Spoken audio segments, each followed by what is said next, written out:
Hello, my name is Dr. Cenydd. I'm a lecturer in the School of Computer Science and Electronic Engineering, and I'm also the admissions tutor for undergraduate computer science.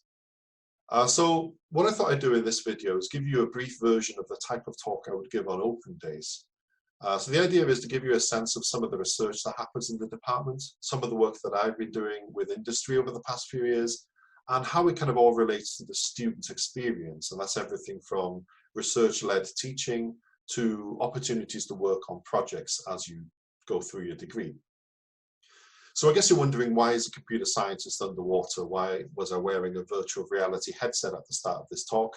Well, this is very much related to my kind of area of expertise. So I'm kind of an expert at real-time computer graphics. That's the kind of technology you would see in modern video games and virtual reality applications. I also work a lot with animation and AI and how we can kind of fuse the two together. And obviously I also do a lot of work with virtual reality. So let's start this talk with a video, and this is some work that I did when I was a PhD student in Bangor.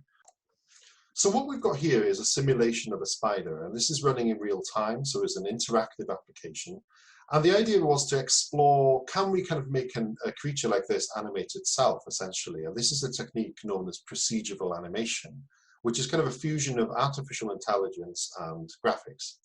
So the idea is the creature has its own set of virtual muscles, it knows where all the limbs are, it knows where the body is, and it's trying to balance itself as it's moving through the environment.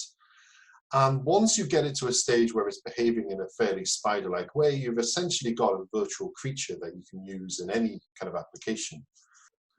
So virtual spiders are clearly of limited use. I guess you could use it in video games or phobia therapy or something like that.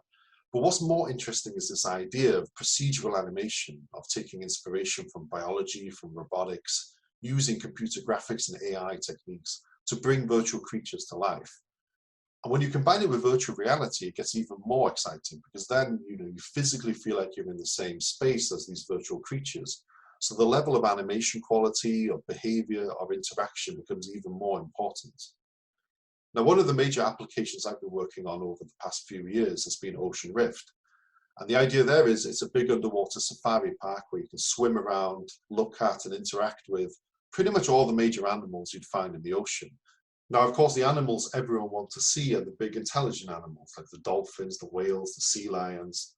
And procedural animation allows us to imbue a certain amount of intelligence and personality in these creatures, which really comes through when you're swimming with them in VR. For example, after many failed attempts, these sea lions have been trained to swim through hoops that you can drop into the water. Similarly, we can have interaction between creatures, for example, this manatee mother and calf, or this inquisitive pair of beluga whales. So procedural animation isn't the only way we can innovate in virtual reality. Most of the footage that you saw, for example, came from the mobile version of the app. And being able to kind of run something of that quality at 60 or 72 frames a second in 3D requires a lot of programming expertise, a lot of optimization on the graphics side, on the AI side, on the engine side. So there's lots of innovation there. Similarly, being able to kind of swim around in a natural way, that needed to be developed. So using your hands to move through 3D space, swimming up to fish, being able to grab and look at them.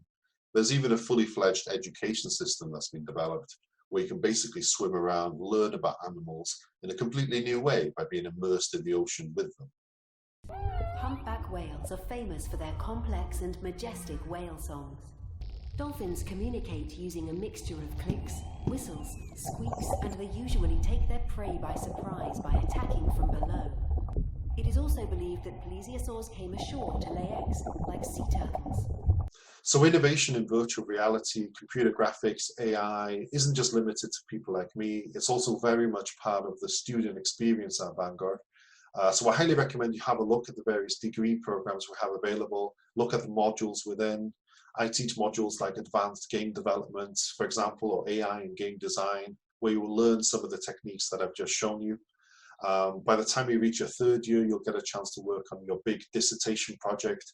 I tend to supervise projects in VR and computer graphics, game development, and so on. That can be a real chance for you to kind of get a kickstart for your career, one of the main things on your CV when you graduate. Students in previous years have done stuff like virtual chemistry sets, where you kind of mix different chemicals together to cause pretty colors, pretty explosions.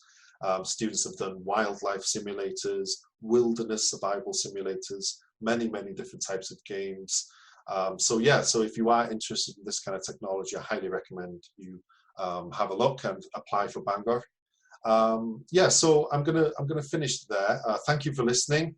As I said, I'm also the admissions tutor, so if you have any questions, please don't hesitate to get in touch. More than happy to answer any questions you have. But for the time being, stay safe, and I'll see you soon. Bye.